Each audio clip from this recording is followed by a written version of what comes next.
School start అయిపోయినాయి, ఇంకా అన్ని కష్టాలు మనకి. రే రెడీ అయిపోయినావురా? వస్తున్నాను రా. Good morning sir. కూర్చోండి. ఈ రోజే ఫస్ట్ రోజు కాబట్టి పాఠాలు వద్దా? సరే సార్. రే చరణ్, నువ్వు లేచి ఈ వేసవి సెలవులు ఏం చేసినావు చెప్పు. సార్ మా వాళ్ళ ఊరికి పోయాను సార్, బావిలో దూకి ఈత కొట్టేది నేర్చుకున్నా. వా, అయితే ఈత వచ్చిన ఇప్పుడు నీకా? వచ్చు సార్, కానీ నీళ్ళు నడుము దాకే ఉండాలా. నువ్వెక్కడికి పోయినా నైనా? నేను ఎక్కడికి పోలేదు సార్, మా కావులు ఉన్నాయే దాన్ని మేపుకొని తెలిపోయింది సార్. మూసుకో.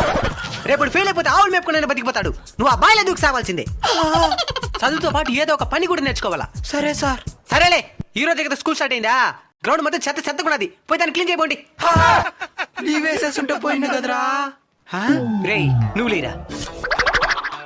నిన్నెందుకు రాలేదురా? నిన్న మంచి రోజు కదని రాలేదు సార్. మరి మేమందరం వచ్చినావా? మీకు బుద్ధి లేదు సార్. సరే మంచి రోజు వచ్చినావు కదా, 4 రోజులు ఎగ్జామ్ పెడతాను, మంచి మార్కులు తేపో, మంచి వార్తలు పెడతాను.